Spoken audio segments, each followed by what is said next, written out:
భయం మిమ్మల్ని ఆపలేదు. సందేహం మిమ్మల్ని బలహీనపడనివ్వలేదు. గీత మీకిచ్చే నిజమైన శక్తిని చూడండి. అధ్యాయం 4 జ్ఞానయోగం. శ్లోకం 10.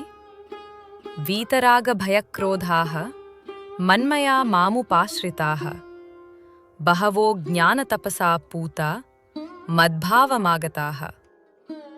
తాత్పర్యం: శ్రీకృష్ణుడు అర్జునుడితో పలికెను, అనురాగం, భయం మరియు క్రోధం వంటి భావోద్వేగాలను విడిచిపెట్టి నాయందే అంకితభావంతో స్థితులై ఉండి నన్నే ఆశ్రయించిన నా భక్తులు ఎంతోమంది ఉన్నారు.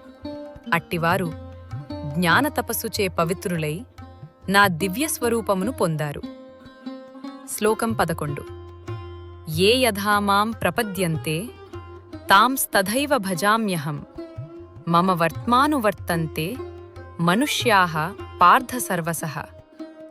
తాత్పర్యం: శ్రీకృష్ణుడు అర్జునుడితో పలికెను, ఓ అర్జున, నా భక్తులు ఎలాగైతే నన్ను ఆరాధిస్తారో వారిని నేను అలాగే అనుగ్రహిస్తాను. మనుష్యులందరూ అన్ని విధములా నా మార్గమే అనుసరిస్తారు. శ్లోకం 12. కాంక్షంతః కర్మణాం సిద్ధిం యజంత ఇహ దేవతాః క్షిప్రం హి మానుషే లోకే సిద్ధిర్భవతి కర్మజా. తాత్పర్యం: శ్రీకృష్ణుడు అర్జునుడితో పలికెను, ఈ లోకమున కర్మలకు ఫలములు త్వరగా సిద్ధిస్తాయి. కాబట్టి మానవులు తమ కోరికలు త్వరగా తీరాలని దేవతలను పూజిస్తారు.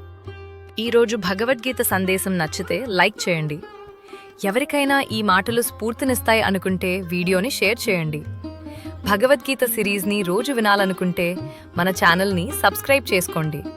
జై శ్రీమన్నారాయణ.